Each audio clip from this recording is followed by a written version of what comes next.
Volcara Water Solution for hot water problems. Contact 9399906356. మీరు వెళ్ళినటువంటి train అంతా రామనామ సంకీర్తనతో నిండిపోయింది. ఒక తన్వయత్వం కదా.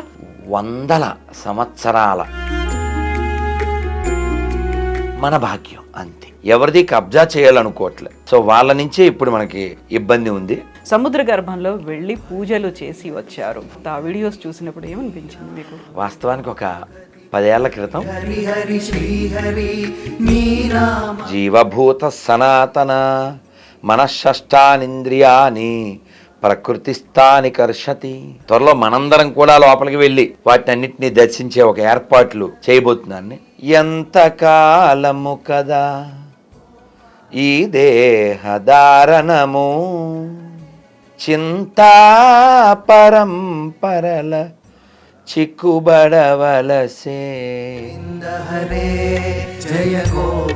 రాముడు స్నానం చేయలేదండి, తెలుసు మీకు? సీతమ్మని తీసుకొని వస్తున్నప్పుడు స్నానం చేయకుండా వచ్చేసాడు. మీరు చదవండి రామాయణంలో. నేను ద్వారకాపురం ఆ టైంలో ఎప్పుడు ఎలా ఉందో, ద్వాపర యుగానికి నేను వెళ్ళొచ్చాను అన్నప్పుడు ఆధారాలు ఏమున్నాయి అసలు? నా విల్లంబులు ఎక్కువ పెట్టాను, మంత్రం గుర్తు రావట్లేదు అని ఇలా చాలా బాధ వ్యక్తం చేస్తాడు ధర్మరాజు. పదండి పోదాం ముందుకి పైకి. దీన్ని అందుకే వాడారో ఏంటో శ్రీ గారు మహాప్రస్థానం పేరు పెట్టినాడు. ఎల్లు అర్జునుడు కృష్ణుడి భార్యలను తీసుకొని వస్తూ ఉన్నాడు. అందులో రాధా ఉండదు కదా. శ్రీకృష్ణ చైతన్య రాధాకృష్ణ నహిరే అన్య. శ్రీకృష్ణ చైతన్య అంటే రాధాకృష్ణుడికి అభిన్నం. అంటే చీమ సిద్ధజ్ఞాని, కుక్క కాలజ్ఞాని, పంది పరమజ్ఞాని, మనిషి అజ్ఞాని. అయితే ఇప్పుడు ఇస్కాన్ దేవాలయాల్లో ప్రతి చోట కృష్ణ పరమాత్మతో పాటుగా తులసి మొక్క ఉంటుంది. తులసికి ఉన్నటువంటి అంత ప్రాధాన్యత, ప్రాముఖ్యత ఏంటి? మేము రోజు తులసమ్మకి ప్రణామం చేస్తాం. మనకి చరిత్ర లేకుండా పోతుంది, మనం చరిత్రలో లేకుండా పోతాం. మళ్ళీ ఈ భౌతిక ప్రపంచంలోకి రావాలి అని కోరుకోడు. ఆ చేతి అలా లేస్తూ ఉంటాయి, ఆ కాళ్ళు అలా లేస్తుంటాయి, కర్రతో దాన్ని కొడుతుంటాడు. విషం, అది విషం. అది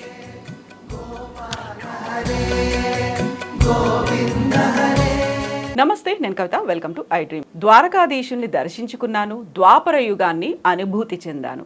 రాబోయే 1000 ఏళ్ల కోసం భవ్య దివ్యమైనటువంటి సమాజాన్ని నిర్మించాల్సినటువంటి అవసరం ఉంది. ఈ మాటలు ప్రధానమంత్రి నరేంద్ర మోదీ సముద్ర గర్భంలోకి వెళ్ళి పూజలు చేసి వచ్చిన తర్వాత చెప్పినటువంటి మాటలు.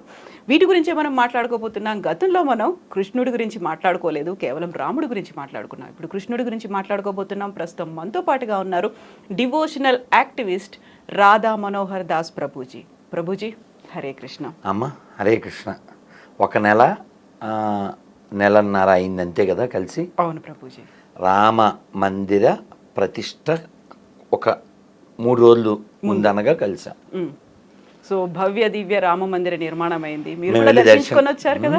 చక్కగా, చాలా అద్భుతంగా, చాలా ఆనందంగా, చాలా సులభంగా ఆస్థా రైల్లో ఒక 1500 మంది భక్తులతో కలిసి వెళ్ళాం. ఆ కోలాహలం మీరు వీడియోల్లో చూడొచ్చు. భక్తులతో అక్కడ వెళ్ళాక కూడా మాకు మంచి వసతి, మంచి భోజన వ్యవస్థ, దర్శనం కూడా అలా గట్టిగా గంటలో.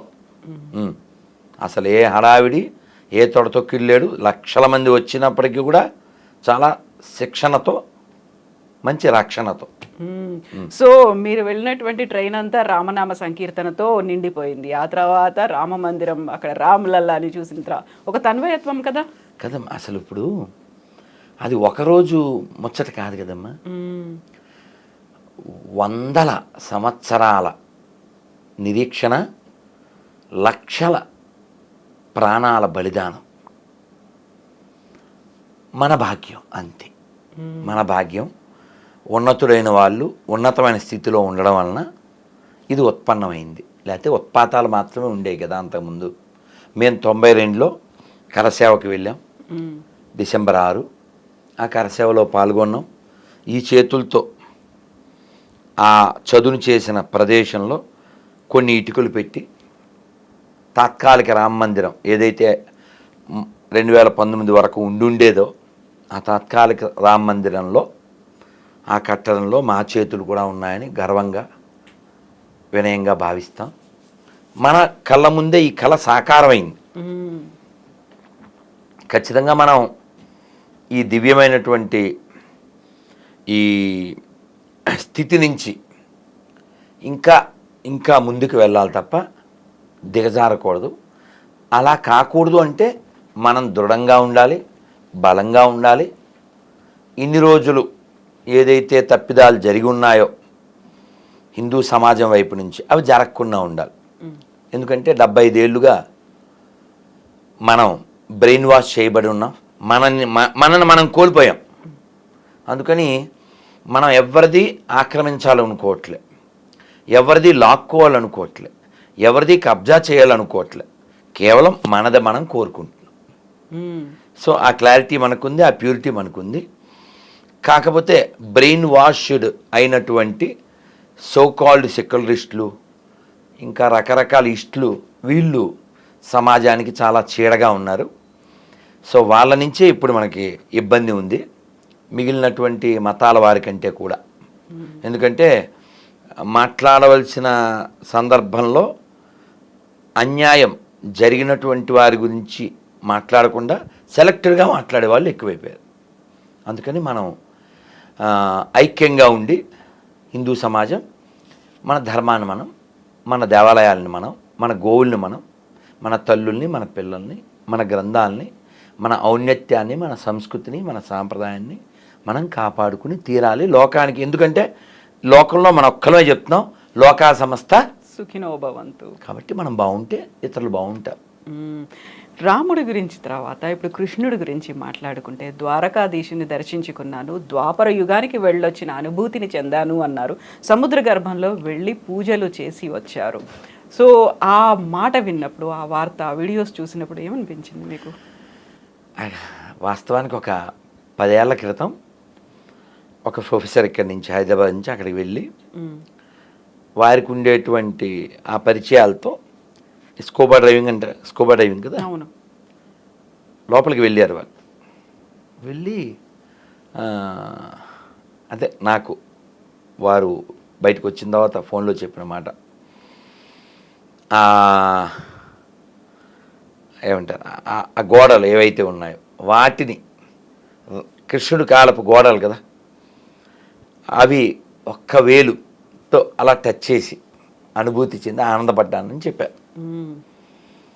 So lucky. మనం దేవీపుత్రుడి సినిమా, లేకపోతే మొన్న వచ్చిందే కార్తికేయ 2, వాటిలో మాత్రమే మనం ద్వారకను చూసి ఆనందపడ్డాం. మేము చాలాసార్లు వెళ్ళాం.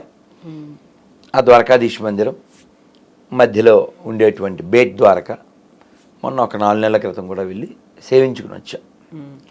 కానీ రాముడు ఉన్నాడు అనడానికి సాక్ష్యంగా రామసేతు, రామాయణం జరిగిందని చెప్పడానికి, అలాగే భారతం జరిగింది, కృష్ణుడు వచ్చాడు అనడానికి రుజువుగా ద్వారక, అదేదో కల్పితం కాదు నిజం అని చెప్పేటువంటి ఓ గొప్ప రుజువు. మన రుజుత్వాన్ని రుజువు చేసే రుజువులవి. వాటిని వెలికి తీయడానికి ఏఎస్ రావు అనేటువంటి ఒక సైంటిస్ట్, ఐ థింక్ కర్ణాటక ఆయన, చాలా అప్పుడు ఉండేటువంటి ప్రభుత్వాలు, సోకాల్డ్ సెక్యులరిస్ట్ యాంటీ హిందూ ప్రభుత్వాలను చాలా ప్రయత్నం చేసి నాకు పరిశోధనకి కొంత సహకారం చేయమంటే వాళ్ళు చెయ్యక, ఎవరో కెండా వాళ్ళు ఎవరో చేస్తే వారు దాన్ని చాలా బయటికి అవుట్పుట్ తీసుకొచ్చారు.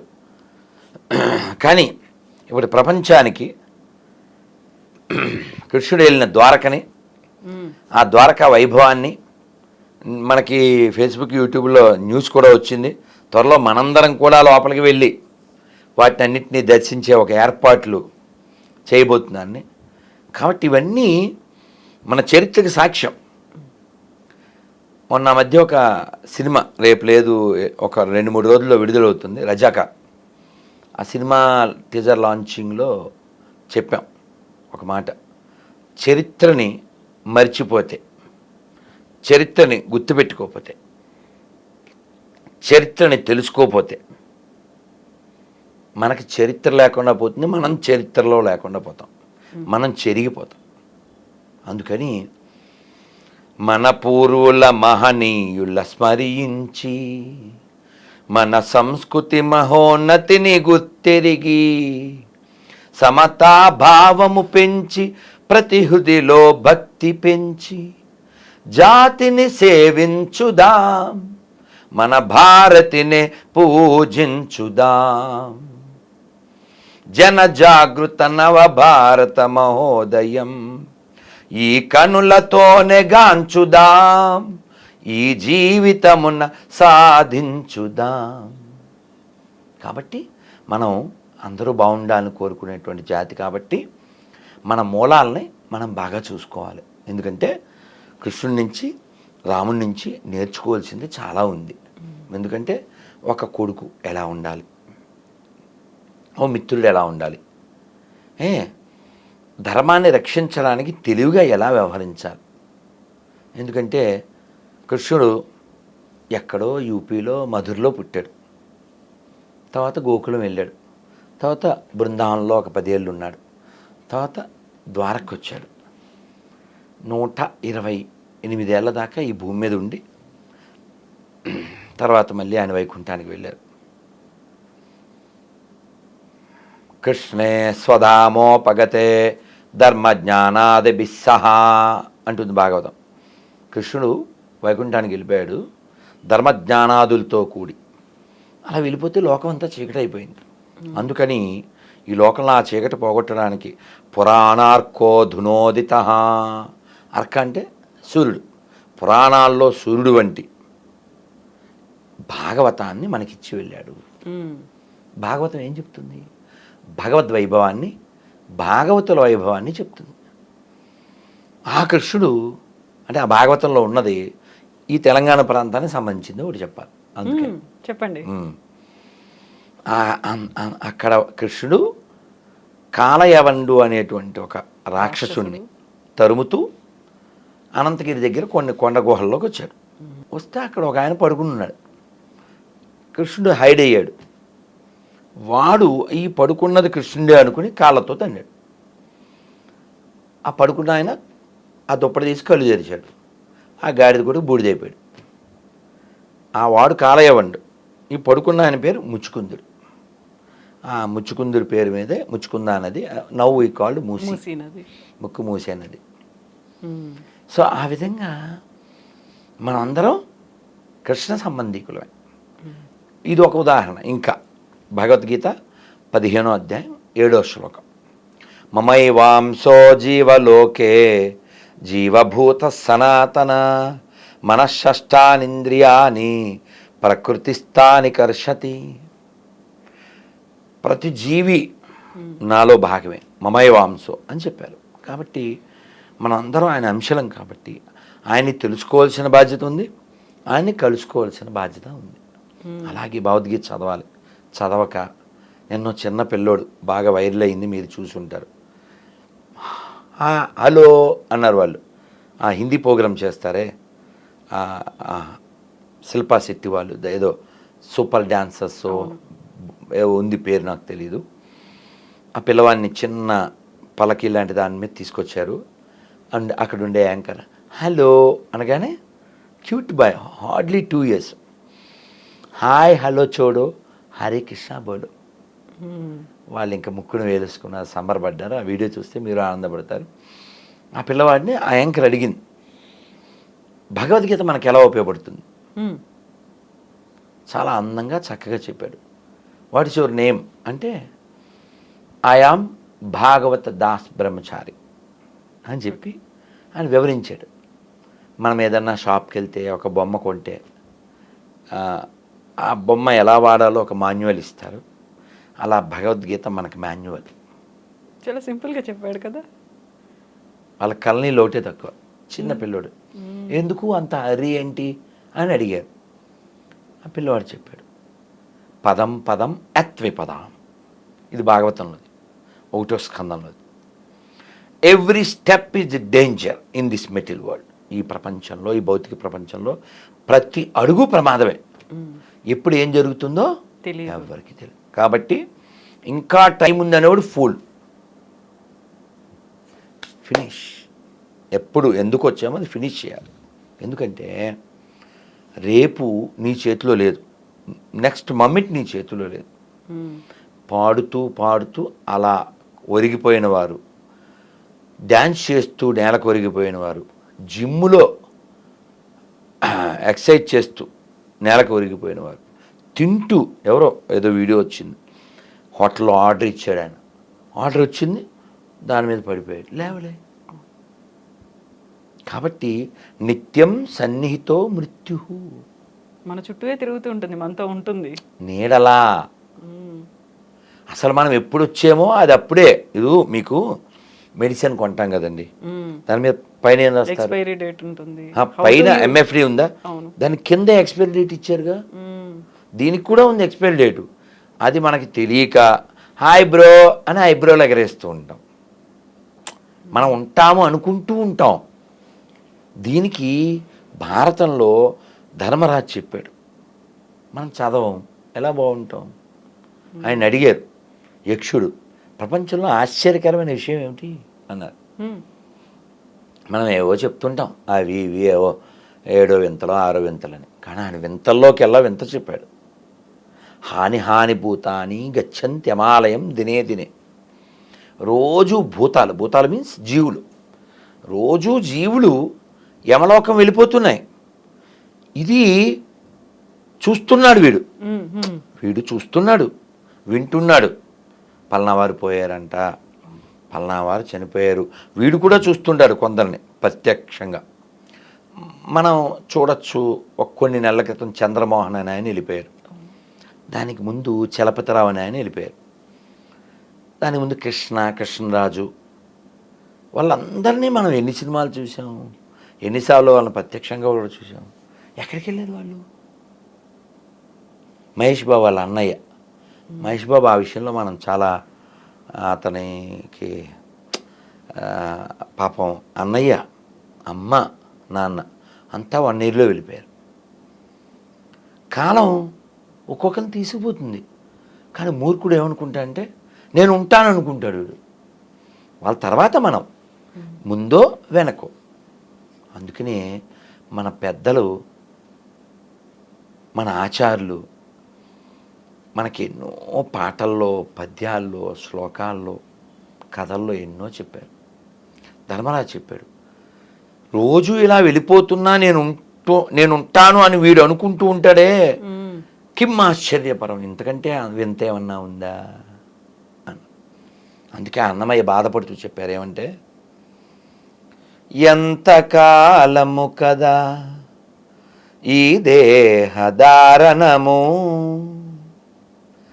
చింతా పరంపరల చిక్కుబడవలసే.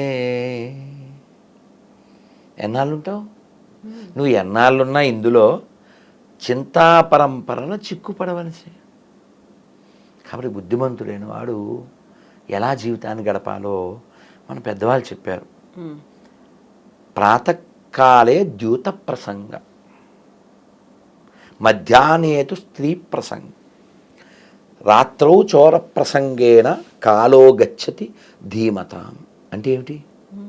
పొద్దున్నే జోతం గురించి మాట్లాడుకోవాలట, మధ్యాహ్నం స్త్రీ గురించి, రాత్రి దొంగతనాల గురించి. ఇలా మాట్లాడుకుంటూ బుద్ధిమంతులైన వారు కాలం గడుపుతారు. ఇక్కడ ఏమన్నా బుద్ధి ఉందా అసలు? అన్నీ చెడ్డవన్నీ చెప్పి బుద్ధిమంతులు కాలం గడపడం ఏమిటి కదా? సింక్ అయిందా? అవును కదా. దానికి పెద్దవాళ్ళు వివరం ఇచ్చారు. ద్యోత క్రీడ అంటే ఏమిటమ్మా? జోదం. ఈ జోదం బాగా ఫేమస్ అయిన గ్రంథం ఏది? మహాభారతం. ప్రాతకాలము అంటే మన జీవితంలో మొదటి 25 ఏళ్ళు. ఈ లోపల భారతం పూర్తి చేయాలి, 1,00,000 శ్లోకాలు. రెండోది స్త్రీ ప్రసంగం. స్త్రీ ప్రధానంగా ఉన్న కావ్యం ఏది? రామాయణం. శభాష్. సీతాయాశ్చరితం మహత్ ఇది రామాయణం. కాబట్టి నీకు 50 ఏళ్ళు వచ్చే లోపల రామాయణం పూర్తి చేశారు. ఇప్పుడు జ్యోతక్రీడ ఆడడం వలన, ఆ తప్పు జరగడం వలన ఎన్ని ఇబ్బందులు పడ్డారు. గొప్పోళ్ళే. నేను విన్నాను, నువ్వు ఎందుకు రాలేదు అని అడిగారట కృష్ణుడిని. ధర్మరాజు వాళ్ళు అక్కడ ఓడిపోయే ఇబ్బందులు పడుతున్నారు కదా, నువ్వు రావాలి కదా అన్నారు. ఫ్రెండ్షిప్ అయినా ఉంది కదా, ఏ బంధుత్వమో ఇంకోటి, నువ్వైతే రావాలి కదా అన్నారు ఎవరో. నేను వచ్చేవాడిని, ధర్మరాజు రావద్దన్నాడు. ఇప్పుడు మన విల్లుకి భగవంతుడు ప్రయారిటీ ఇస్తాడు, మన విల్లుకి ఇంపార్టెన్స్ ఇస్తాడు. రమ్మంటే వస్తాడు, వద్దంటే ఊరుకుంటాడు. నీ ఇష్టం కదా, నీ ఇష్టం. కరెంటు ప్లగ్ని మనం ఎలా వాడుకుంటే బాగుంటుంది మన ఇష్టం. దానికి ఒక కెటిల్ పెట్టి వేడి నీళ్ళు చేసుకోవచ్చు, లేకపోతే ఛార్జింగ్ పెట్టుకోవచ్చు, వేలు కూడా పెట్టి పైకి వెళ్ళచ్చు. దానికి ఏం దోషం ఉంది? భగవంతుడు అలాగా. అందుకని మనం ఏం కోరాలి, ఏం కోరకూడదు, ఏం పొందాలి, ఏం పొందకూడదు, ఎలా ఉండకూడదు, ఎలా ఉండాలి, వీటి విషయాల్లో మహాభారతం మన గైడ్ చేస్తుంది. అందుకని పూర్తి చేశారు. మధ్యాహ్నేతు స్త్రీ ప్రసంగం 50 ఏళ్ళు వచ్చే లోపల ఈ రామాయణం పూర్తి చేసేస్తే ఎలా ఉండాలి, ఎలా ఉండకూడదు, ఎలా బిహేవ్ చేస్తే మంచి కొడుకు అవుతావు, ఎలా ప్రవర్తిస్తే మంచి మిత్రుడు అవుతావు. రాముడికి అంటే మీకు ఉదాహరణ కోసం చెప్తున్నా, రాముడికి గుహుడు పండ్లు అవి పెట్టాడు, రాముడు తినలే. రాజుగారు అబ్బాయి కదా, కొంచెం ఆయన ఇలా టచ్మినట్లా ఉండేవాడు. ఎంత బోలా మనిషి అయినప్పటికీ కూడా ఆ మొహమాటం బాగా ఉంటుంది. కృష్ణుని అలాగదిగా ఈ అటుకులు అంటారేంటమ్మా మీరు, చాగంటి గారు చెప్తారు చూడండి, అసలు కళ్ళు మూసుకుంటే వీడి ప్లేట్లో అది వాడి బాక్సులు అన్నీ ఇంగిలి మంగళం అంటాం, సర్వం జగన్నాథం. అసలు ఆ డిఫరెన్సే చూపించడు. ఈయన అందరితో కలిసిపోతారు. మరి రాజుగారి అబ్బాయి రాముడు కొంచెం అలా ఉండేవాడు. అలాంటి రాముడు కేవలం అక్కడ రెస్ట్ తీసుకున్నాడు. ఇద్దరూ ఒకరే అయినప్పటికీ రాముడు కృష్ణుడు ఆయా అవతారాన్ని బట్టి అలా ప్రవర్తన. జస్ట్ రాత్రి పడుకున్నాడు అంతే, పొద్దున్న లేచాడు, మళ్ళీ పడవెక్కాడు, అవతల పక్క వెళ్ళిపోయాడు. అని ఎంత ఉపకారం, నిద్రపోవడానికి ఏదో గడ్డి పరుపు చేసి అంతే. 13 సంవత్సరాల 364 రోజులు గుర్తుపెట్టుకున్నాడు దాన్ని. గుర్తుపెట్టుకుని ఫస్ట్ డే కదా అక్కడ నిద్రపోయింది, లాస్టింగ్ వచ్చేదే అక్కడ భరతుడు వెయిట్ చేస్తున్నాడు. నువ్వు ఇన్ టైం రాలేదా నేను ఇంకా దూకేస్తా చెప్పాడుగా, ప్రాయోపవేశం. అందుకని రాముడు స్నానం చేయలేదండి, తెలుసు మీకు. సీతమ్మని తీసుకొని వస్తున్నప్పుడు స్నానం చేయకుండా వచ్చేసాడు. మీరు చదవండి రామాయణంలో. నేను మొన్న ఒక 4 నెలల క్రితం దాన్ని చదివి వినిపించా. అడిగాడు ఎవరైనా విభీషణుడు, స్వామి మంచి సరస్సు స్నానం, ఈ స్నానాలు మండిపోయిన అక్కడ ప్రాణాలు పోతాయి, స్నానాల కోసం చూస్తే ఐ హ్యావ్ టు గో అని రాముడు వెళ్ళిపోయాడంట. వెళ్ళాక అక్కడ స్నానం చేశాడంట. మీరు రామాయణం చదివితే వస్తుంది. మంచి క్షురకుణ్ణి తీసుకొచ్చారట. శ్రీభాష అప్పలాచార్యులు వారు బాగా చెప్తారు. చాలా అంటే మంచి బార్బర్, చాలా బాగా కత్తిరించి, అంటే మరి అన్నీ పెరిగిపోయి జట్ల కట్టిపోయినా కదమ్మా.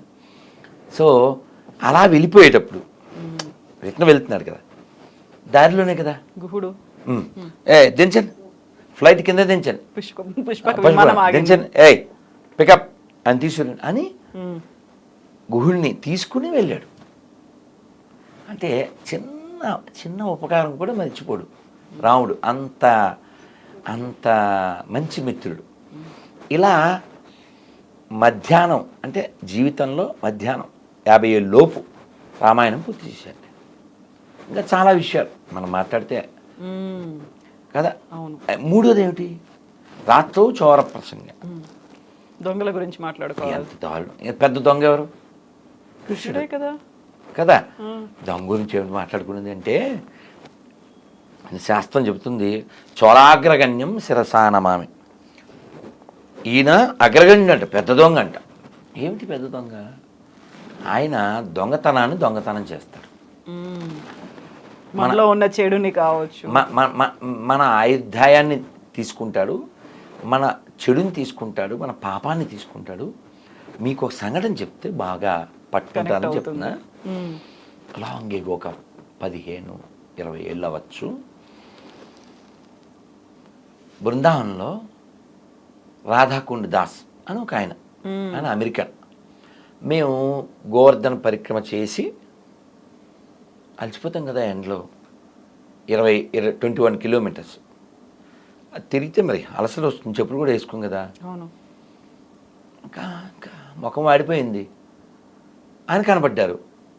తక్కువ మేము సాష్టాంగం చేశాం, ప్రణామం చేశాం. ఎందుకంటే ఆయన ఇచ్చిన లెక్చర్స్ని నేను తెలుగులో ట్రాన్స్లేట్ చేసేవాడిని తిరుపతిలో, కాబట్టి గుర్తుపడతారు. వారు ఇప్పుడు లేరు, నో మోర్. ప్రభుపాద వారి శిష్యులు అమెరికా. నేను గుర్తుపెట్టి ఆ ప్రభుజీ, హరికృష్ణ ప్రభు, ధన్యవాద్ ప్రణాం అని అన్నాం. అని వెంటనే మేమేదో ఒక బ్యాచ్ ఉన్నాము.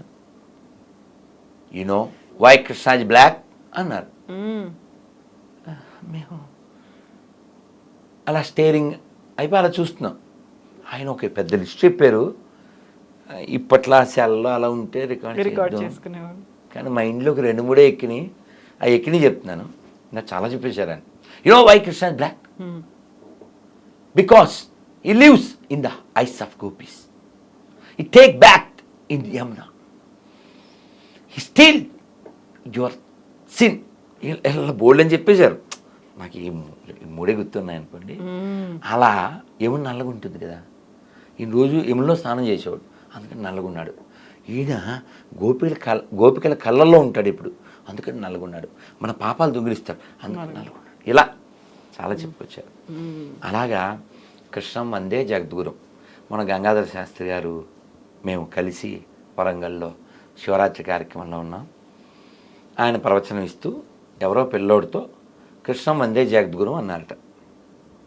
వాడు పాప ఎక్కువ ఇంగ్లీష్ అయిపోవడం అన్నో ఏదో మొత్తానికి కృష్ణం వండే జగద్గురు అన్నాడు. ఒరే వండే కాదురా, వందేరా నాయన, కృష్ణం వండే జగద్గురు అన్నాడు. వండే కాదురా, వండే 2 days కాదు, వందే జగద్గురురా. అంటే అలా ఎందుకు అంటే మనం చెప్పట్లేదు. శంకర్ల వారు కంటే గొప్పడు కాదుగాను, రామానుజుల వారి కంటే గొప్పడు కాదుగా, మధ్వాచార్యులు అన్నమాచార్యులు వారు నారాయణ తీర్థుల కంటే నువ్వు గొప్పడువా? వాళ్ళే కృష్ణుని అంగీకరించారు కదా. శంకరాచార్యుల వారు కాశీలో గంగాతీరం వెంట వెళ్తూ ఉంటే ఒక వృద్ధుడు రుక్కుంకరణే అంటూ వ్యాకరణాన్ని వెళ్ళివేస్తున్నారు. అప్పుడు ఆయన పాడారు. మీ అందరికీ తెలుసు ఏం పాడారు. భజ గోవిందం భజ గోవిందం గోవిందం భజ మూఢమతే సంప్రాప్తే సన్నిహితే కాలే నహి నహి రక్షతి రుక్కుంకరణే. నహి నహి రక్షతి.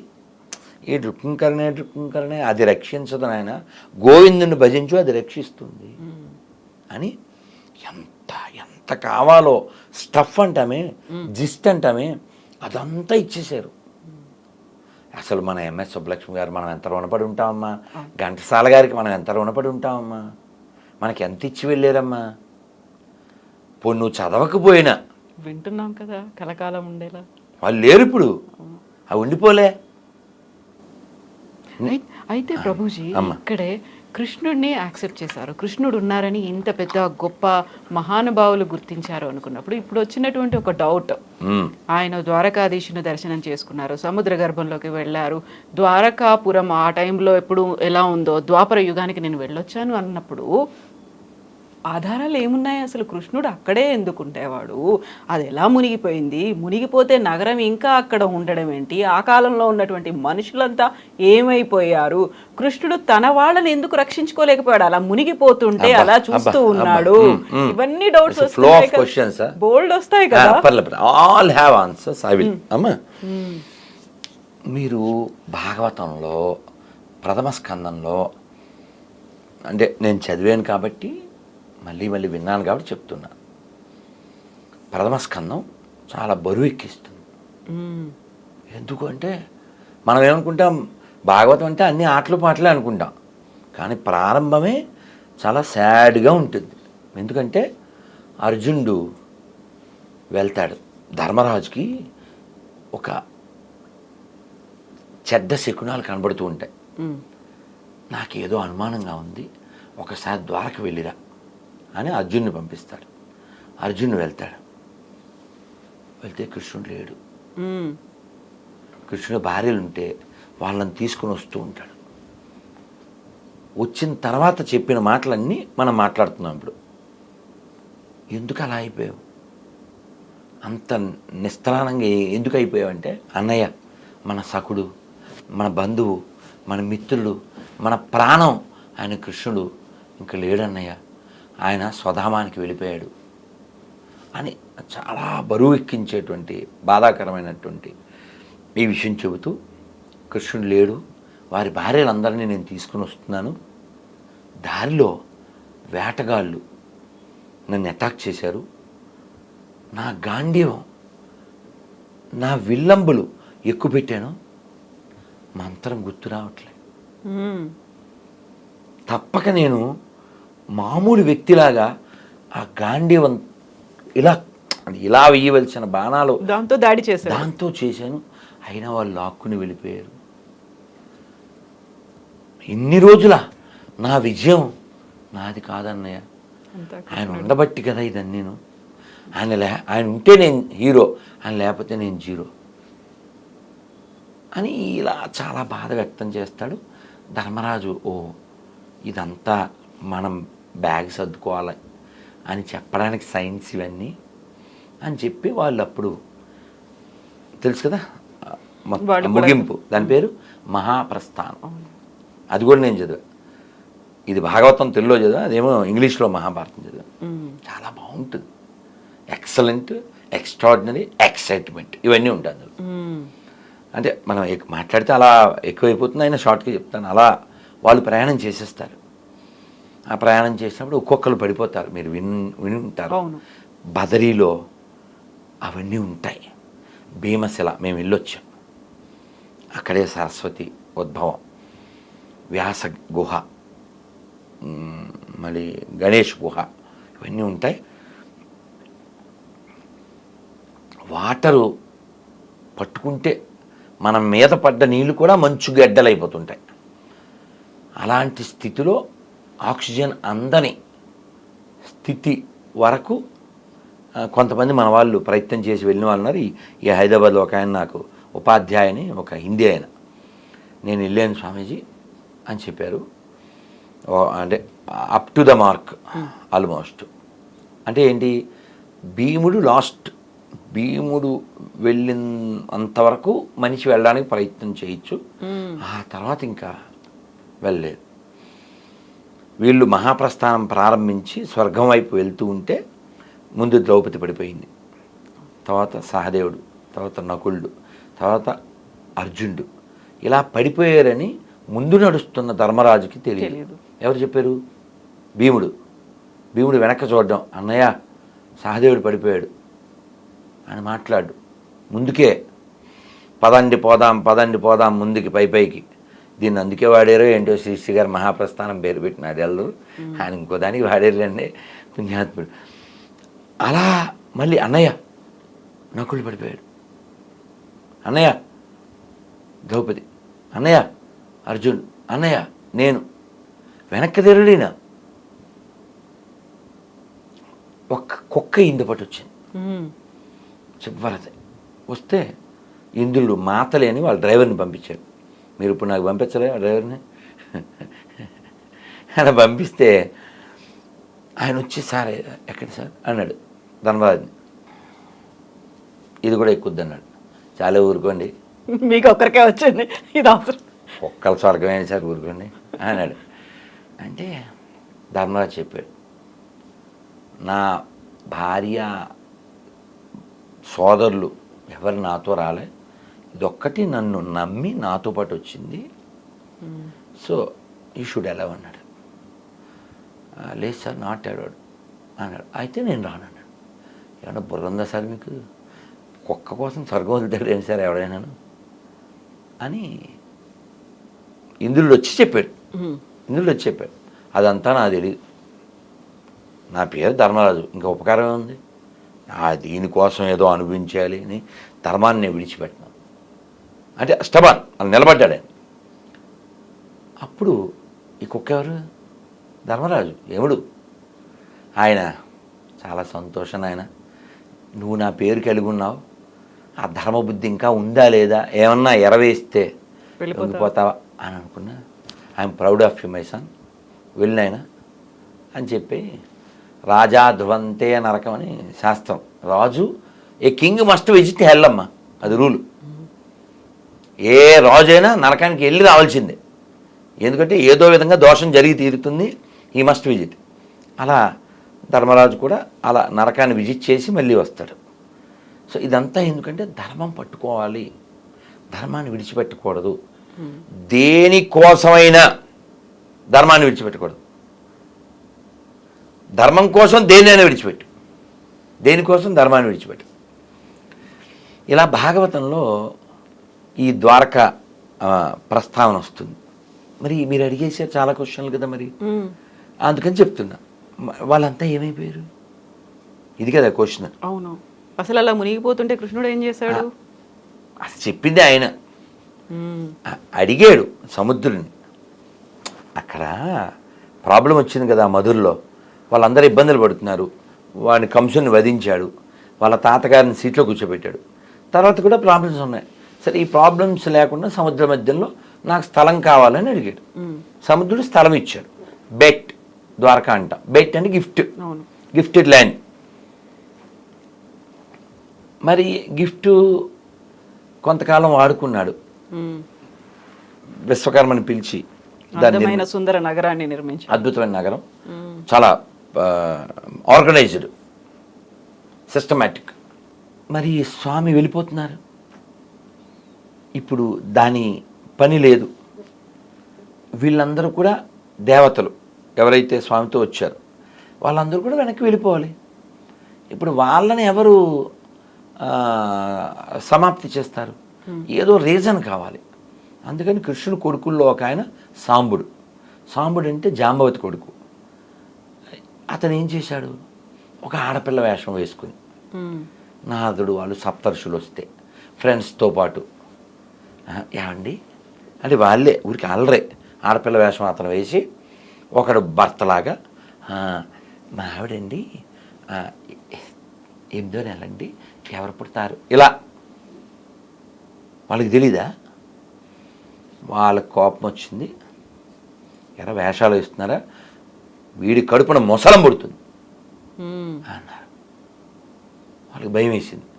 తాతగారి దగ్గరికి వెళ్ళి చెప్పారు, భీష్ముడి దగ్గరకో లేకపోతే ఉగ్రసేనుడి దగ్గర. మొత్తానికి వాళ్ళు, నాయన దాన్ని సముద్రం దగ్గర అరగదీయిందిరా అని చెప్పారు. ఒక పెద్ద బండలా అది పుట్టింది. అరగదీసి ఆ నొరగంతా అది ఒక పెద్ద పెద్ద దుబ్బు అంటాం కదా, అలాంటివిగా తయారైంది. అది ఏమో మొక్క మిగిలింది, పడేశారు. అది ఉదయం చేప మింగిందంట. ఆ చేప ఎవడికో దొరికింది ఒకడికి, వాడు దాన్ని పొట్ట కోసాడు. ఇది బాగుంది కదా అని బాణానికి పెట్టుకున్నాడు. ఇవన్నీ ముందస్తు ఏర్పాట్లు, బ్యాగ్ సర్దుకున్నట్టు. వీళ్ళు ఆడ కూర్చుని, కృష్ణుడి ఈ వంశీకులు రిలాక్స్డ్గా ఉన్నారు. మాట మాట మాట పెరిగింది అంతే. వాళ్ళని ఎవరు చంపకూడదు, ఇంకోళ్ళ చేతిలో చావకూడదు, వాళ్ళంతా దేవతలు కాబట్టి వాళ్ళ కథను ముగించాలిగా. వాళ్ళు కొట్టుకు చచ్చారు. అందుకే చూడండి, యాదవ వంశంలో ముసలు వచ్చి వాళ్ళు కొట్టుకు చచ్చారా అంటుంటారు.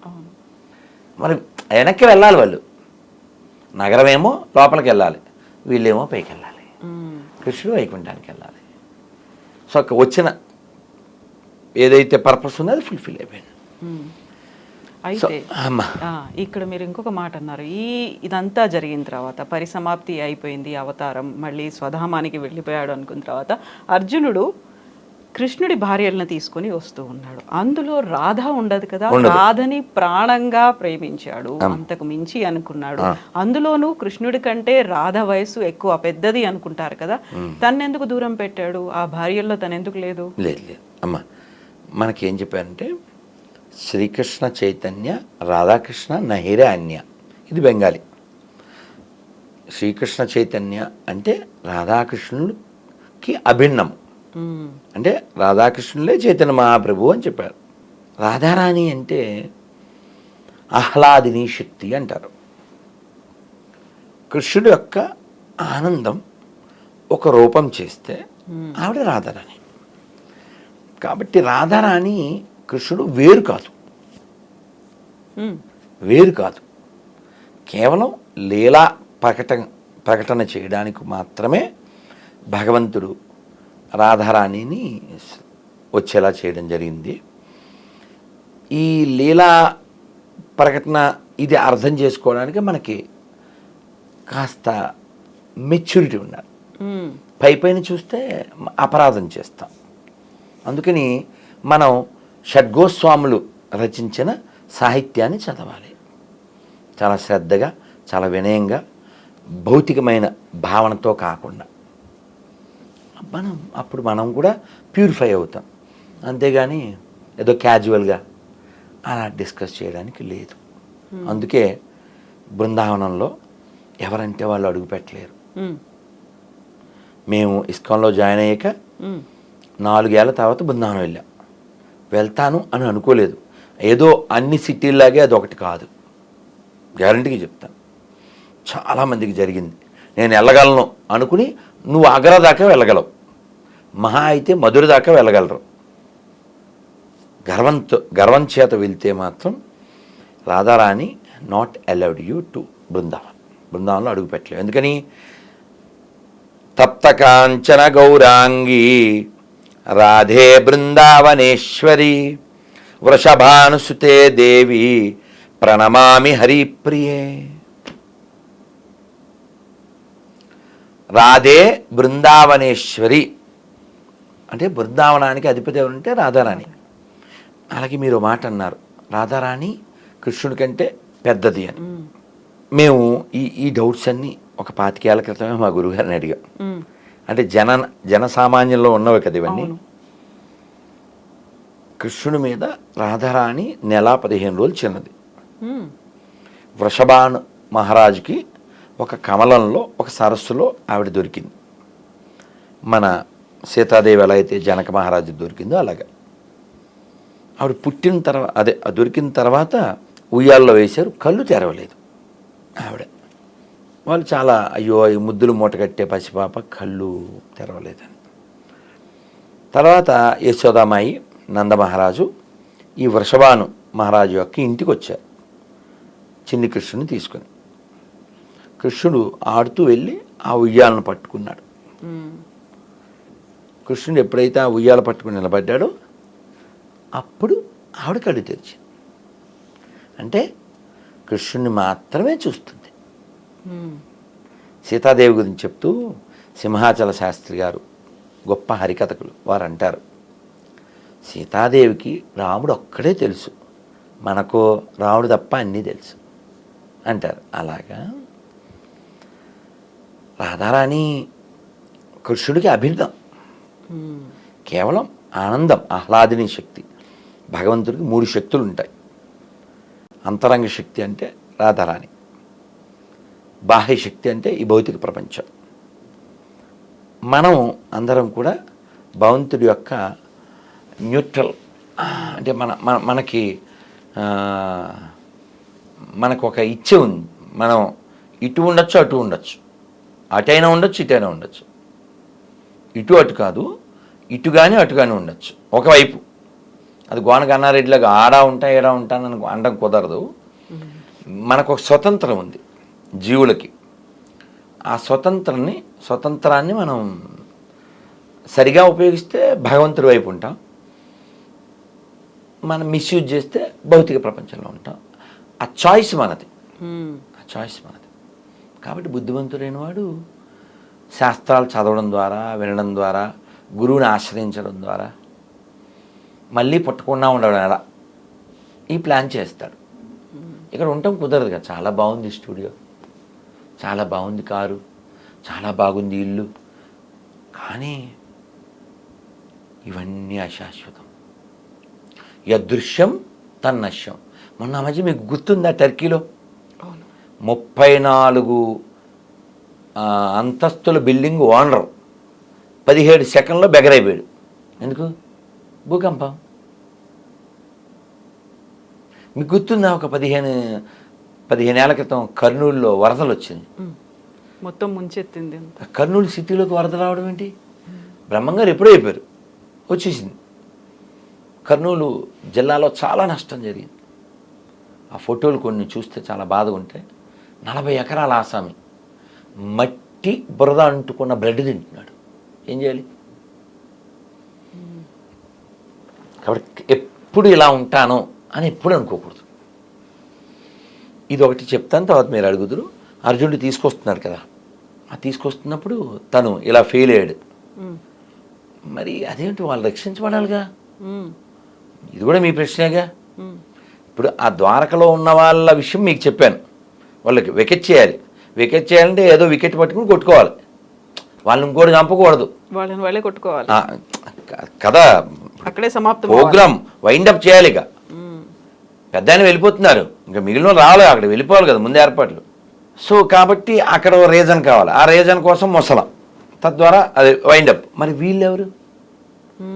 ఇప్పుడు తెలిసి తెలియక సరిగా చదవక ఈ వాట్సాప్ యూనివర్సిటీ బ్యాచ్లు తయారయ్యి కృష్ణుడు 16,000 మందిని చేసుకున్నాడు, ఆయన దేవుడు, ఇలా ఏదో అవుతూ ఉంటారు. రామచంద్రమూర్తి వనవాసం చేస్తున్నప్పుడు ఆయన చాలా అందగాడు కదా. అందగాడమ్మా మా రాముడు ఎంతటి అందగాడమ్మా, ఆజానుబాహుడమ్మా అరవింద నేత్రుడమ్మా, కోదండరాముడమ్మా కారుణ్యధాముడమ్మా, సీతమ్మ నిలచిన గోపన్న కొలచిన భక్తులు తలచెడి శ్రీరాముడు, శంఖ చక్రధారుడు, అదిగో గౌతమి ఇదిగో భద్రాద్రి, రామదాసు నిర్మించిన ఆలయం. అంతగాడు కాబట్టే పుంసాం మోహన రూపాయ పుణ్యశ్లోకాయ మంగళం. పుంసాం మోహన రూపాయ అంటే పురుషులు కూడా ఆకర్షించే అంత అందగాడు. ఇంత అందగాడైన రాముణ్ణి మేము సేవించాలి, ఆయనతో పాటు ఉండి అని ఋషులు కోరుకున్నారు. సీతాదేవి ఉంది, ఇప్పుడు నియమం ఏకపత్ని వ్రతం, నేను మళ్ళీ వస్తా, వచ్చినప్పుడు మీరందరూ నాకు పత్నులై మీరు సేవిద్దురు అన్నాడు. సో ఆ ఋషులందరూ గోపికలుగా వచ్చారు. వాళ్ళందరూ ఓ కారణం ఉండాలి కాబట్టి నరకుడి చేత బంధింపబడ్డారు. వాళ్ళంతా కృష్ణుని కోరుకున్నారు. ఏదో వాడి పేరేంటండి, అలెగ్జాండరో లేకపోతే తైమూరో లేకపోతే ఈ బ్యాచ్ ఉన్నారే తొగ్లక్కో, ఇలాంటి వాళ్ళు ఎత్తుకొచ్చేసి అలాంటి కార్యక్రమం కాదు అది. వాళ్ళు కోరుకున్నారు మేము కృష్ణుడిని తప్ప ఇంకెవరిని వివాహం ఆడము అని. వాళ్ళందరికీ 16,108 మంది మొత్తం భార్యలు. ఈ 16,000 మందికి 16,100 మందికి ఆయన ప్యాలెస్లు కట్టించాడు. వీటిని నిజమేనా, ఈ పెళ్ళిళ్ళు చేసుకున్న విషయం మాట నిజమేనా అని నారదుడు చెక్ చేయడానికి వెళ్ళాడు. ఇవన్నీ భాగవతంలో ఉంటుంది. నువ్వు భాగవతాన్ని విశ్వసిస్తే నీ యూనివర్సిటీ తెలివితేటలు ఏం వాడకుండా జస్ట్ యాక్సెప్ట్ ఇట్.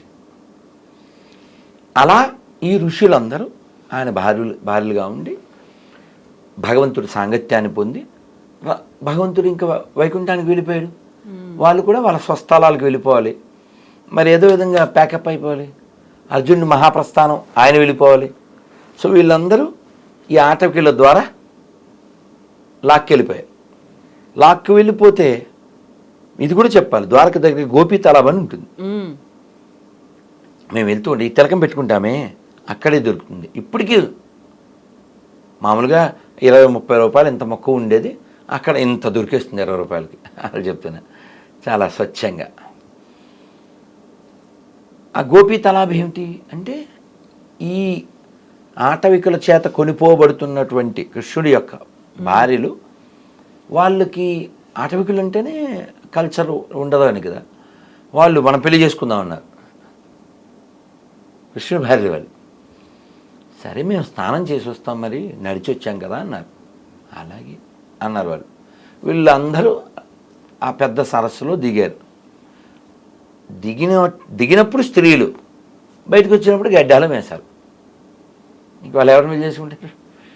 వాళ్ళు అలా వెళ్ళిపోయారు, వీళ్ళు ఇలా వెళ్ళిపోయారు. అలా ఒక్కొక్కటి నాటకం అయిపోయింది అన్నట్టుగా అలా వాళ్ళ పాత్రలు ముగించిపోయింది. మనం ఏదో మన ఇచ్చ వచ్చినట్లు దాన్ని మాట్లాడకూడదు కదా, నేర్చుకోవాలి. కొన్ని చూసి మనం మార్చుకోవాలి. అందుకని మహాభారతం, భాగవతం, భగవద్గీత ఇవన్నీ ఎన్నో నేర్పిస్తాయి. మనం చదవాలి, వినాలి. మన పైత్యం చూపించకూడదు. కాళిదాస్ కవిత్వం కొంత, వీడి పైత్యం కొంత, అలా చూపించకూడదు. అందుకని బుద్ధిమంతులండి మన పూర్వీకులు. కేవలం త్యాగరాజ స్వామి వారు రాముణ్ణి పట్టుకుని, మన రామదాస్ గారు రాముణ్ణి పట్టుకుని, కవయిత్రి మొల్ల రాముణ్ణి పట్టుకుని, నారాయణ తీర్థులు వారు కృష్ణుని పట్టుకుని, క్షేత్రయ్య గారు కృష్ణుని పట్టుకుని, వాళ్ళందరూ ఉద్ధరింపబడ్డారు కదా. సూర్యదాస్ పేరు విన్నారా? ఈ సూర్యదాసు కళ్ళు ఉండవు, గోతులు పడిపోయాడు, ఆవులు కాస్తూ పైకి రాలేకపోయాడు. కృష్ణ అన్నాడు.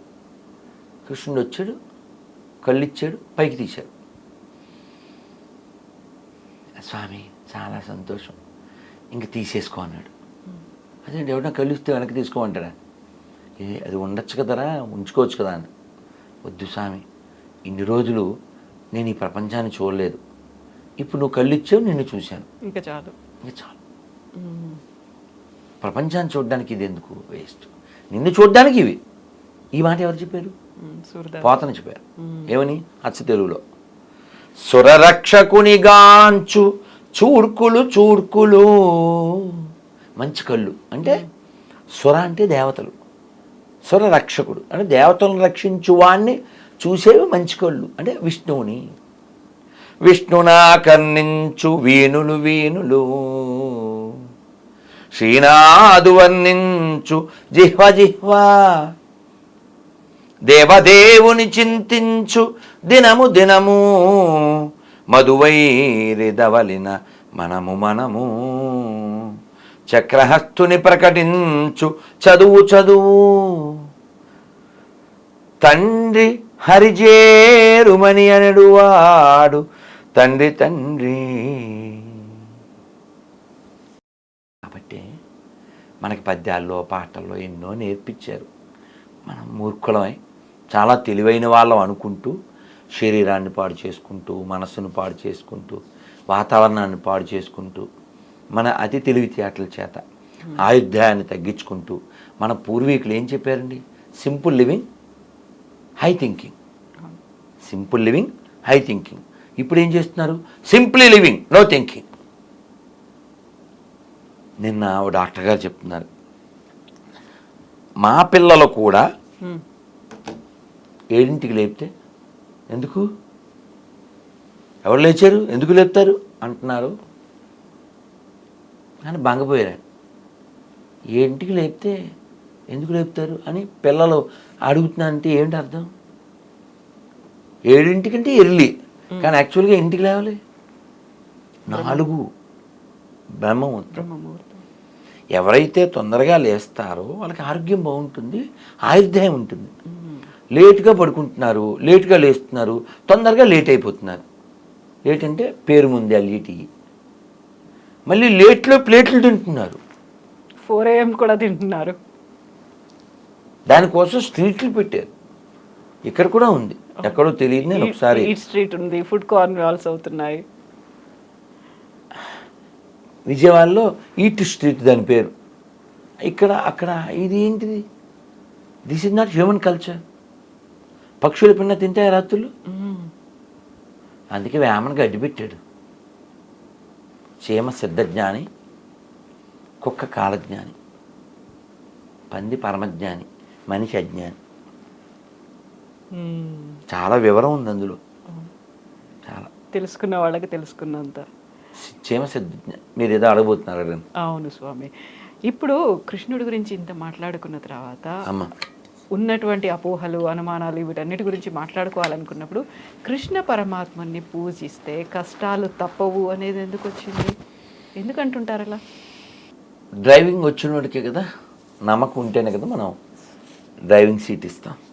మాకు బాగా కావలసినోడు కదా అని చెప్పి ఆ సీట్లో కూర్చోబెట్టాం. నీకు చాలా తమ్ముడు కావచ్చు, అన్నయ్య కావచ్చు, బావ కావచ్చు, బంధువు కావచ్చు, మిత్రులు కావచ్చు, డ్రైవింగ్ వస్తేనే ఇస్తాం. నాకు చాలా క్లోజ్ కాబట్టి ఇవ్వంగా. భగవంతుడు కూడా అంతే, నువ్వు పర్ఫెక్ట్ అవ్వాలి అని కోరుకుంటాడు. చెప్పాడు ఆయన భాగవతంలో, కృష్ణ భగవానుడు చెప్పాడు, నేను ఎవరిని ఇష్టపడతానో వాళ్ళ సంపదలు లాక్కుంటాను అన్నాడు. మా పెద్ద స్వామి వారు, ప్రభుపాదులు వారు, ఇస్కాన్ ఫౌండర్ వారు చెప్పారు, 2 ఫ్యాక్టరీలు ఉండేవి, మెడిసిన్ డే ఫార్మాస్యూటికల్స్ అని బాగా నడిచేవి, ఒక్కొక్కటి కొలాప్స్ అయిపోయినాయి. వ్యాపారం మొత్తం కొలాప్స్, ఏది ముట్టుకున్నా మట్టి అయిపోతుంది. అప్పుడు నాకు గుర్తొచ్చింది ఈ శ్లోకం. ఓ భగవంతుడు నన్ను ఇష్టపడుతున్నాడు అనుకున్నారు. భాగవతం రాయడం ప్రారంభించారు. మాన్యువల్ చేత్తో 3 స్కందాలు సంస్కృతంలో ఉండేవాటిని ఇంగ్లీష్లో. భగవంతుడి పరీక్షలు ఎలా ఉంటాయి చూడండి. ఈయన ఏదో పని మీద బయటికి వెళ్ళి వచ్చేస్తే ఆ 3 బుక్కులు లేవు. భార్యని అడిగారు, ఏమన్నారు, ఇందాక ఈవినింగు టీలోకి నంచుకోవడం బిస్కెట్లు లేవు, అందుకని పాత సామాన్లు కొంటాం వాడికి అమ్మేశారు. షాక్ కదమ్మా కదా. మనం చాలా మెచ్యూర్డ్గా ఉంటే బాగా అర్థమవుతుంది.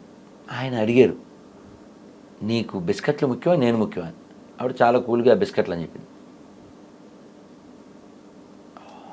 ఈ అవమానం కదా, అదేమో హట్టింగ్, ఇదేమో ఇన్సల్ట్. చేత్తో రాసిన మాన్యువల్ ఏమో పాత సామాన్లకి వెళ్ళిపోయి సమాధానం ఏమో ఇలా వస్తే ఏమిటివంటి? ఓ, నువ్వు ఇంట్లో ఉన్నది చాలే, ఆ పరమార్థం అది. ఇప్పుడు ఇప్పుడు ఉదాహరణకి ఈ రూమ్ మనం వెకెట్ చేయాలనుకోండి, ఇక్కడ ఫోన్ అన్నా మనని హంట్ చేయాలి, లేదు ఏదో ఒక ఉత్పాతం, ఏదో బాగుంది కదా అంట, ఎక్కడికే భోజనాలు తెప్పించుకుని ఎక్కడే పడుకోండి అంటే అలా ఉంటుంది. కాబట్టి నువ్వు వెకెట్ చేయాలి, ఏదో రీజన్ కావాలి. సో ప్రభుపాద వారికి అర్థమైంది, ఓ ఇంకా మనకి ఉపదేశం వచ్చింది, వి షుడ్ లీవ్. అలా ఆయన బృందావనం వెళ్ళి ఈరోజు మనం మాట్లాడుతున్నాం, కొన్ని లక్షల మంది బాగుపడ్డారు. ఒక సందేశం ఏదో అలా అందింది. ఈ సంపదలన్నీ నేను లాక్కుంటా అని చెప్పారు, లాక్కున్నారు, అవమానాలు ఇచ్చారు, ఇబ్బందులు ఇచ్చారు, ఇన్సల్ట్ అయ్యేలా చేశారు. ఎందుకు? నువ్వు బయటికి రావాలి, నువ్వు బయటకు వస్తేనే కదా ఇంతమంది బాగుపడ్డారు. అలా అందుకే మా పెద్ద స్వామి చెప్తారు ప్రభుపాదులు వారు, O lord, you have thousands of hands, if you give something I can't bear. If you take, I can't stop. భగవంతుడా, 1000 చేతులు కలిగిన నువ్వు ఏదన్నా నాకు ఇస్తే నా 2 చేతులతో నేను మొయ్యలేను, నువ్వు లాక్కుంటే ఆపలేను. అది భగవంతుడు. సహస్రశీర్షా పురుష కదా. కాబట్టి భగవంతుడు మనందరి ఎడ చాలా దయ కలిగి ఉన్నాడు. మనం ఆ దయని అర్థం చేసుకోవట్లేదు. వానకి పక్షపాతం ఉంటుందా? వానకి పక్షపాతం ఉంటుందా? ఉండదుగా. ఆ కురిసినప్పుడు ఆ నీళ్లు కొన్ని నదుల్లో పడతాయి, కొన్ని ఇసుకలో పడతాయి, కొన్ని రాళ్ళల్లో పడతాయి, కొన్ని ఓసర క్షేత్రములు అంటారు, అంటే చాలా హార్డ్, ఆ భూమి చాలా అంటే నిస్సంతు లాంటిది, గొడ్రాలు లాంటిది అని అన్నమాట. ఏం మొలవు, పిచ్చి మొక్కలు ముళ్ళ మొక్కలు తప్ప. అక్కడ కూడా వాన పడింది. కానీ మంచి సుక్షేత్రంలో పడ్డాయి నీళ్లు. ఏముంది? మొలకలు ఎత్తుతాయి. అందుకని మనం అందరం క్షేత్రము అని పిలువబడే ఈ శరీరంలో ఉన్నాం. భగవంతుడు ఎవరు? క్షేత్రజ్ఞుడు. అందుకే 13వ అధ్యాయం క్షేత్రజ్ఞ విభాగం. కాబట్టి బుద్ధిమంతులైన వాడు ఈ క్షేత్రంలోకి ఎందుకు వచ్చాం, మన ఎవరు ఇందులో ఉంచారు, ఎవరు తీసుకుపోతున్నారు, ఎవరు తోసుకుపోతున్నారు, తర్వాత మనం ఎక్కడికి వెళ్తాం, అసలు ఎందుకు వచ్చాం, ఎక్కడికి వెళ్ళాలి, ఇవన్నీ భగవద్గీత నేర్పిస్తుంది. మనం చదవాలి, వినాలి. మీరు ఘంటసాల భగవద్గీత విన్నారు. విద్యాభూషణ్ భగవద్గీత అని కొట్టాను. నేను చాలా చాలా ఇష్టపడతాను. చాలా అద్భుతంగా, అంటే తెలుగులో కూడా దాని ట్రాన్స్లేషన్ ఉంటుంది, ఇంగ్లీష్లో ఇంకా చాలా బాగా ఉంది. అది మేము దాదాపు 25 ఏళ్ళ నుంచి వింటున్నాం. వారి గొంతు అద్భుతం. అంటే ట్రాన్స్లేషన్ వేరే వాళ్ళు చేశారు, కేవలం శ్లోకాలు వారివి. అత్యద్భుతమైన గొంతు, అది మామూలు గొంతు కాదు. విద్యాభూషణ్ భగవద్గీత అని కొట్టింది, అద్భుతం. వీళ్ళందరూ మనకి ఎందుకు పాడి, కొందరు రాసి, కొందరు కీర్తనలు, ఇవన్నీ ఎందుకు ఇచ్చారు? కేవలం మనం బాగుండాలి. నందతి నందతి నందతి నిత్యం. మహాత్ములు ఎలా ఉంటారు అని అడిగితే ఇది ఆన్సర్. నందతి నందతి నందతి నిత్యం అంటే ఏమిటి? వారు ఎప్పుడు ఆనందిస్తూ ఉంటారు. ఎవరిలో? ఎవరితో? భగవంతుడితో. నందుడి కొడుకు. నందుడి కొడుకు ఎవరు? శ్రీకృష్ణుడు. కాబట్టి మనం అందరం కూడా ఆనందమయోభ్యాసాత్ అనబడేటువంటి స్థితి మనది. మనం ఆనందంగా ఉంటే మన హక్కు. మనని ఉపనిషత్తులు ఏమని పిలుస్తాయి? నీ పేరు ఉపనిషత్తుల ప్రకారం అమృతస్య పుత్ర. నువ్వు పాపివి కాదు, నువ్వు అమృతస్య పుత్ర. Your belongs to great personalities.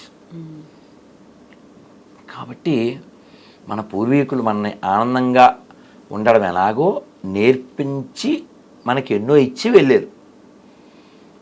కానీ నువ్వు ఆనందం అక్కడ కాకుండా ఇంకెక్కడో వెతికితే, ఓ చిన్న కథ చెప్తాను సరదాగా, ఓకే, యాప్ట్గా. వెతుకుతున్నాడు పెద్ద ఆయన, నోన్ పర్సన్, అందరికి తెలిసిన. ఏంటి సార్ అంటే, ఉంగరం పోయిందని. మనమే ఉన్నాం, పెద్ద మనిషి ఆయన, మనం కూడా వెతుకుతాంగా. చాలాసేపు వెతికాక మన ఆకాష్కి డౌట్ వచ్చింది. సార్ ఉంగరం ఎక్కడ పోయింది సార్ అన్నాడు. అది పంజాగుట్ట దగ్గర పోయింది అన్నాడు. సార్ ఇక్కడ లైటింగ్ బాగుందని. అట్లా లైటింగ్ బాగుంటే దొరుకుద్దా? అలా ఎక్కడ పోయిందో అక్కడ కదా వెతకాలి. అలా మనం భగవంతుడి దగ్గర నుంచి వచ్చాం. మళ్ళీ మనకు ఆనందం ఎప్పుడు వస్తుంది? భగవంతుడి దగ్గరికి వెళ్తేనే. దీనికి మా ప్రభుపాదుల ద్వారా ఒక ఉదాహరణ ఇచ్చారు. పిల్లవాడు ఏదో ఒక తిరణాలకు వెళ్ళాడు వాళ్ళ అమ్మతో. చాలా బాగుంటుంది, నేను చాలా కాలం క్రితం చెప్పాను అది. పిల్లవాడు తప్పిపోయాడు, వాళ్ళ అమ్మ చెయ్యి నుంచి తప్పిపోయాడు. తప్పిపోతే గుళ్ళో ఓ మూల కూర్చొని ఏడుస్తున్నాడు. వీడు వాళ్ళ అమ్మతో వస్తూ ఉన్నప్పుడు ఇది కావాలన్నాడు. పేదరాలు ఆవిడ, మళ్ళీ కొనుక్కుందామని. కేవలం దండం పెట్టుకుని వెళ్ళిపోవడానికి మాత్రం ఆవిడ దగ్గర శక్తి ఉంది, కొనే డబ్బులు. ఏదో బుడగలు అడిగాడు, మళ్ళీ అంది. ఏదో తిరుమండారం, మళ్ళీ అన్నీ మళ్ళీ మళ్ళీ అంటే లొల్లి ఎందుకు ఈ తల్లి అనుకున్నాడు. మా అమ్మ మంచిది కాదు అనుకున్నాడు మనసులో. సరే మొత్తానికి ఆవిడ చెయ్యాల దండం పెట్టింది, వీడు మిస్ అయిపోయాడు అని ఏడుస్తున్నాడు. మూల కూర్చున్నాడు. అందరూ అమ్మ కావాలి కదా, ఎవరినో చూపించి ఈవిడైనా మీ అమ్మ అని అడిగారు. మంచి పట్టు చీర కట్టుకున్నాడు.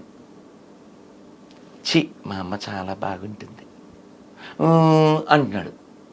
ఈ మధ్యలో ఎవరో వచ్చి విజయలా అంటాడు, ఒక స్వీట్ తీసుకొచ్చి ఇచ్చాడు. ఇది ఉంటుంది కదా, దాన్ని ఏముంటుంది, పీచు మిఠాయి. వాడు ఇందాక అడిగాడు, ఇప్పుడు చిచ్చి నాకొద్దు. ఏం కావాలి ఇప్పుడు? అమ్మ కావాలి అంతే, సింగిల్ డైలాగ్. మళ్ళీ ఇంకొక అందమైన స్త్రీని చూపించి మీ అమ్మ ఇలా ఉంటుందా అన్నారు. చిచ్చి మా అమ్మ చాలా బాగుంటుంది అని ఇలా అనేసి అంటున్నాడు. మళ్ళీ ఇంకొక ఆయన వచ్చి ఒక ఇందాకేదో బుడగలు అడిగాడుగా, అది తీసుకొచ్చి ఇచ్చాడు. నాకొద్దు, అమ్మ కావాలి. మళ్ళీ ఇంకో అందమైన స్త్రీని, నగలు బాగా వేసుకున్న స్త్రీని చూపించారు.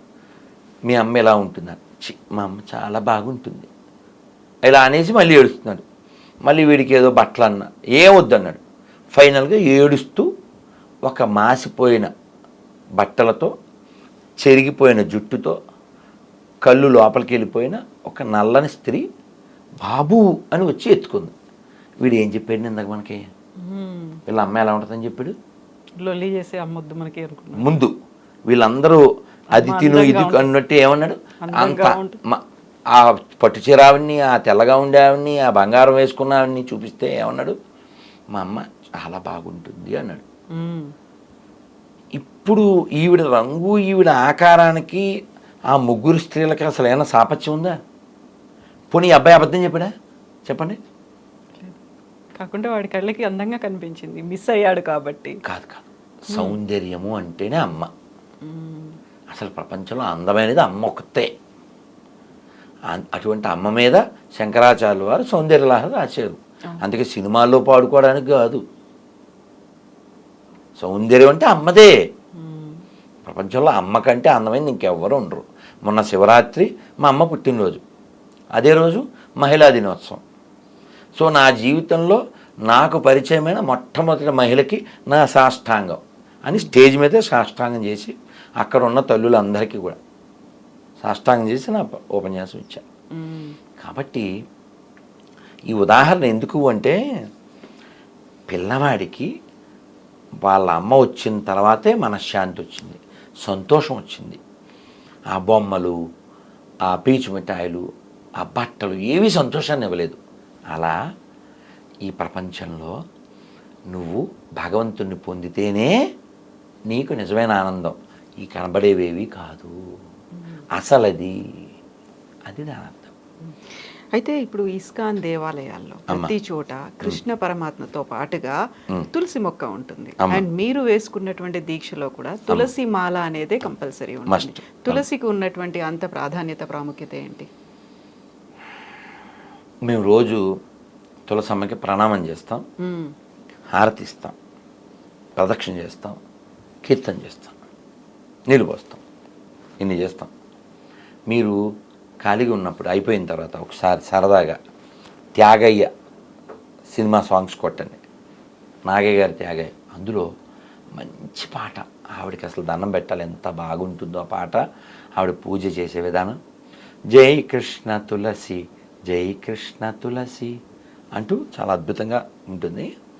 అలా పూలు వేస్తూ, కొన్ని గాజులు వేసి, నీళ్ళు పోస్తూ చాలా పూజ చాలా బాగుంటుంది. ఇస్కాన్ టెంపుల్లో ప్రతిరోజు ధూపహారతి, దీపహారతి, పుష్పాలు, నీళ్లు, ప్రదక్షిణ. మళ్ళీ ఆ తులసమ్మ చుట్టూ ఒక వస్త్రం కడతాం ఆ కుండికి. ఇవన్నీ ఏమిటి అసలు? మొక్కకి అంటారేమో. ఈ పాటలో మీకు అర్థమవుతుంది కొంత. నామో నమః తులసి కృష్ణ ప్రేయసి, నామో నమః.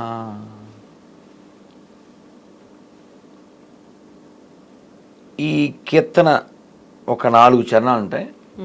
జేతో మోరా శరణాలోయ్, తారా వాంఛ పూర్ణాహోయ్, కృపా కోరి కోరో తారే బృందావనవాసి, నామో నమః. ఇలా ఈ కీర్తన ముఖ్యమైనటువంటి ఈ ప్రార్థన ఏమిటంటే, తులసిదేవికి ఇంకో 2 పేర్లు ఉన్నాయి. ఏమిటవి? బృందదేవి, భక్తిదేవి అని. సో ఒక శ్లోకం 3 సార్లు చదివి మేము తర్వాత పూజ చేస్తాం ప్రణామం చేసినప్పుడు. రోజు ఏమిటంటే, వృందాయై తులసి దేవాయై, ప్రియాయై కేశవస్య చ, కృష్ణ భక్తి ప్రదే దేవి సత్యవత్యై నమో నమః అంటే అమ్మ కృష్ణుడికి చాలా ప్రియమైనదానా, కృష్ణ భక్తి ప్రదే దేవి, నువ్వు మాకు కృష్ణుడి పట్ల భక్తిని ఇచ్చేదానా, ఇవ్వగలిగేదానా, నీకు నమస్కారాలు. ఓ బృందదేవి, ఓ భక్తిదేవి, ఓ తులసమ్మ, నీకు ప్రణామము అని చెప్పేసి దాని అర్థం. అందుకని దీనా కృష్ణ దాసేకో అంటే నువ్వు కృష్ణుని ఇవ్వగలిగేదాన్ని అని. ఈ తులసికి ఇంకా ప్రాధాన్యత ఏమిటంటే మనకి వేరే పురాణాల్లో వాటిలో చెప్పారు. యముడు చెప్తాడు తన దూతలకి, ఎవరైతే తులసి మాల ధరిస్తారో, తులసి మాల ధరించడం అంటే నియమాలు పాటించడం, ఏదో అక్కడ కొనేసుకుని 30, 50, 100 పెట్టి వేసుకోవడం అని కాదు. అది కూడా మెడలోనే, చేతులకి ఇక్కడ ఇలా మళ్ళీ కరమాల చేయకూడదు, అదొక అలరే. అది ఆ పిచ్చి వేషాలు వేయకూడదు. దీని పేరు ఏంటి, పేరేంటమ్మా, కంటిమాల. కంఠానికి తగులుతూ ఉండాలి, అది కంటిమాల అంటే. ఈ కంఠమాల వేసుకున్న వారు ఎవరైతే ఉంటారో, నియమాలను పాటిస్తూ కృష్ణుని స్మరిస్తూ ఉంటారో, నారాయణ స్మరణ చేస్తూ ఉంటారో, అటువంటి వారు ఉన్న వీధిలో కూడా మీరు వెళ్ళకండి అని చెప్పారు. ఎవరు? యముడు తన దూతలకి. మీరు సందులో కూడా వెళ్ళొద్దు, నా ఉద్యోగం పోద్ది అన్నాడు. అంటే వారు కృష్ణుడికి చాలా ప్రియమైన వారు. యముడు, యమదూతలు వారిని దగ్గరికి కూడా రారు. అంటే ఏమిటి, వాళ్ళు ఎప్పుడు భగవత్ స్మరణలోనే ఉంటారు, ఆ నియమాలు పాటిస్తారు. మీకు తెలుసు కదా ఈ తులసి వేసుకుంటే నియమాలు: మాంసము, మద్యము, వ్యభిచారము, జోదము, కాఫీ, టీ, ఉల్లిపాయ, వెల్లిపాయ, ఒక్కబడి, ముక్కుబడి ఇవే ఉండకూడదు. ఏదో ఆడా ఇలా ఉంటాను అది వేసుకుని తింటాను అలా చేయకూడదు. కాబట్టి ఇలా తులసికి ఇలాంటి ప్రాధాన్యత ఉంది. మన అందరికీ తెలుసు. ఎవరైనా మరణించే ముందు తులసి తీర్థమే పోస్తారు. అలాగే నైవేద్యం నివేదన చేస్తాం కదా. చంద్రశేఖర్ అనే ఓ గొప్ప భక్తుడు, నామో నమో తులసి మహారాణి వృందే మహారాణి నామో నమో నమో రే మయ్యో నమో నారాయణి. చాలా బాగుంటుంది. అందులో చివరి చెప్తాడు, ధన్యకృష్ణ తులసి, అమ్మ ఓ తులసి, నీవు లేకపోతే కృష్ణుడు అసలు ఆ నివేదన స్వీకరించడు. తులసి వేస్తేరా.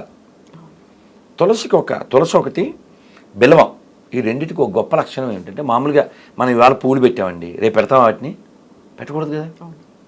కానీ తులసి బిల్వానికి ఆ దోషం లేదు. అది చిల్లులు పడినా, నిన్నడదైనా, ఎండిపోయినా మళ్ళీ కడిగేసి మళ్ళీ పెట్టేయచ్చు, దోషం లేదు. తులసికున్న ప్రాధాన్యత అది. బిల్వం, తులసి అటువంటి. కాబట్టి తులసిని మాల ధరించి నియమాలతో జీవిస్తే భగవంతుడికి దగ్గర అవుతాం. మళ్ళీ ఈ ప్రపంచంలోకి రాకుండా ఉంటాం. మళ్ళీ రాకూడదు కదమ్మా. ఏదో బాగుంది కదా అనుకుంటా, ఏం బాగుంటుంది, ఎప్పుడు ఏం జరుగుతుందో తెలియదు కదా. అందుకని బుద్ధిమంతుడైన వాడు మళ్ళీ ఈ భౌతిక ప్రపంచంలోకి రావాలి అని కోరుకోడు. ఎందుకంటే ఈ శరీరం మన ఎప్పుడూ కంప్లైంట్లు చేస్తూ ఉంటుంది. దీనికి రోగం వస్తుంది వద్దన్న, దీనికి ముసలితనం వస్తుంది, దీనికి చావు వస్తుంది. ఒక్క మొక్క చెప్పి నేను ముగిస్తా. కాశీ వెళ్ళారా? ఎప్పుడైనా వెళ్ళండి. కాశీలో మణికర్ణికా ఘాట్ అని ఉంటుంది. మేము ఒక 3 నెలల క్రితం వెళ్ళినప్పుడు, సంవత్సరం క్రితం వెళ్ళినప్పుడు, ఆ ఘాటి దగ్గర అలా శవాలు కాలుతూ ఉంటే, అంటే కొన్ని అడుగుల దూరంలో, చాలా మాట్లాడాం. ఆ చేతి అలా లేస్తూ ఉంటాయి, ఆ కాళ్ళు అలా లేస్తుంటాయి, కర్రతో దాన్ని కొడుతూ ఉంటాడు.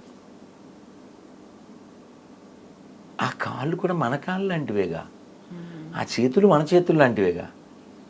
ఇప్పుడు భగభగ మంటల్లో మాడిపోయి ఆ మాంసం అంతా కారిపోయి అది బూడిదైపోయి కట్టెల్లో కట్టయిపోతుంది. కట్టెలలో కట్టవుతుంది, ప్రపంచంతో వీడుకున్న సంబంధం కట్ అవుతుంది. కాబట్టి బుద్ధిమంతుడైన వాడు ఎలా ఉండాలో అన్నమే చెప్తాడు. ఎవ్వరెవ్వరి వాడు ఈ జీవుడు, ఎవ్వరికి ఏమవునో ఈ జీవుడు, కొందరికి కొడుకాయ ఈ జీవుడు, మరి కొందరికి తోబుట్టువి జీవుడు. ఎవరు వాడు? కాబట్టి బుద్ధిగా ఉండడం అంటే భగవంతు వలగును బుద్ధి అన్నారు. భగవంతుడే కావాలి అనుకునేటువంటి బుద్ధి మనకు పుట్టాలి. ఆ బుద్ధి మనకి ఎలా పుడుతుందంటే మనం వినేదాన్ని బట్టి, మనం తినేదాన్ని బట్టి. ఏదైనా తినేసేసి ఏదైనా వినేసేసి ఫైనల్గా వచ్చేయండి మోక్షం అంటే వచ్చేస్తుందండి. ఏదో రైలు ఎక్కేసేసి ఎక్కడికి వెళ్తే అక్కడ ఎలా దిగుతాం కదా. అందుకని మన పూర్వీకులు మనకు కొన్ని విధానాలు ఇచ్చారు, మనం ఏం పొందాలి, ఎలా పొందాలో చెప్పారు. కాబట్టి పొంది చూపించారు. త్యాగరాజ స్వామి వారు రాముని పొందారు, రామదాస్ గారు రాముని పొందారు, అన్నమయ్య వెంకటేశ్వరని పొందారు, కవయిత్రి మొల్ల, అక్కడ మీరాబాయి, రుక్మాబాయి, జనాబాయి, తుకారాం, చొక్కామేళ, ఎవరు ఎంతమంది. చంద్రబాగ తరంగాలు పుస్తకం పేరు విన్నారా? ఇక్కడ దొరుకుతుంది. మన సుందర చైతన్య స్వామి ఆశ్రమం ఉంది కదా, అక్కడ చాలా బాగుంటుంది చదువు. దుండిగల్ చాలా బాగుంటుంది ఆ పుస్తకం. దాని నిండా భక్తులే, చాలా గొప్ప భక్తులు. వాళ్ళంతా పాండురంగని సేవించారు. పాండురంగడు అంటే ఎవరు? కృష్ణుడే కదా. పాండురంగ, పాండు అంటే తెల్లని, కానీ నల్లగుంటాడు కదా. నేను ఒక పెద్దవారి ద్వారా విన్నాను ఏమిటంటే, ఈ పాండురంగడు గుడికి దగ్గరలో ఒక ఆయన రోజు బెల్లం పట్టుకెళ్ళి ఇచ్చేవాడంట. నైవేద్యం ఆఖరిలో పాలు పెడితే ఆ పాలల్లో ఆ బెల్లం కలిపేవారు. ఆయన పెద్దోడు, గబగబా టైం అయిపోతుంది, షాప్కి వెళ్ళాడు, కట్టేయమన్నాడు. ఇలా లైట్లు ఏం లేవు కదా అప్పట్లో, ఏవో దీపం పెట్టుకుని జీవించేవారు. ఆ షాప్ ఆయన కట్టించాడు. ఈయన పట్టుకుపోయాడు. వాళ్ళు పాలలో వేసారు, పాలు అందరికి ఇచ్చేశారు. అయితే ఏంటి, ఇందులో పెద్ద విషయం ఉంది. మా నాన్నగారు స్నేహితుడు చెప్పారు ఈ మాట. ఇది ఈ షాప్ ఆయన మర్నాడు పొద్దున్న షాప్ తీశాడు. ఇచ్చిందేంటో తెలుసుకున్నాడు. ఆయన ఇచ్చింది బెల్లం కాదు, పటికి బెల్లం ఉంటుంది, అది కూడా కాదు, పాషాణం, విషం. విషం అది, విషం అది. అయ్యో, నా వలన ఎంతమంది భక్తులకి అకాల మృతి వచ్చిందని గుండెలు బాదుకుంటూ గుడికి వెళ్ళాడు. గుడంతా మామూలుగా ఉంది, అసలు నిన్నలాగే ఉంది, ఏ అడావిడి లేదు. భగవంతుడా అని భయంతో గుండెలు చిక్కబట్టుకుని లోపలికి వెళ్ళాడు. ఆయన నల్లగా ఉన్నాడు, విషయాన్ని స్వీకరించాడు మొత్తం. ఇందాక అన్నారే నల్లని కృష్ణుడు, నల్లని వాడు పద్మనైనంబుల వాడు, కృపారసంబుపై జల్లెడు వాడు, మీ పూపొదల మాటున దాగెడటే చెప్పరే. కాబట్టి ఆ నల్లని కృష్ణుడు, అందుకే అన్నమయ్య కూడా చెప్తాడు కదా, చాలా బాగా చెప్తాడు, చాలా బాగుంటుంది. తెల్లని కన్నుల దేవుడు, చాలా బాగుంటుంది. అలా మనం అందరం అలా ఆస్వాదించడానికి, ఆనందించడానికి పుట్టిన వాళ్ళం. కాబట్టి వెంకటేశ్వర స్వామి ఆనంద నిలయంలో ఉన్నాడు, ఆనందంగా. ఏడవడానికి పుట్టావా నువ్వు? ఏడుస్తూ పుట్టావు, కానీ ఏడవడానికి పుట్టలే, ఏడు పెంచడానికి కూడా పుట్టలే. అది గ్రహించి అన్నమయ్య చెప్తారు కదా, చూడండి, అదే చూడరే మోహన రూపం, 10 కోట్లు గల భావజ రూపం, అదే చూడరే మోహన రూపం. 10 కోట్లు గల భావజ రూపం అంటే ఏమిటి? 10 కోట్ల మంది మన్మధులు కలిస్తే ఎంత అందమో అంత అందమైన వాడు. అటువంటి అందమైనటువంటి భగవంతుణ్ణి సేవించి, మరి అది కూడా అన్నమయ్య చెప్తారు, సేవింపరో జనులారా చేరి మొక్కరో భావింపనున్నాడిందరి భాగ్యము వలెను సేవింపరో. ధన్యవాదాలు స్వామి. ప్రభుజీ, మళ్ళీ మనం మాట్లాడుకుందాం. కృష్ణుడి గురించి బోల్డని విషయాలు ఉన్నాయి మాట్లాడుకోవడానికి, వాటన్నిటి గురించి మనం మాట్లాడుకుందాం. అగాధమో జలనిధిలో అమూల్యమైన రత్నములు ఎన్నున్నావో అని చెప్పారు కదా. మన అందరి లోపల ఉందమ్మా. బెంగాల్ ఈ ఒక్క మొక్క చెప్పి వెళ్తాను.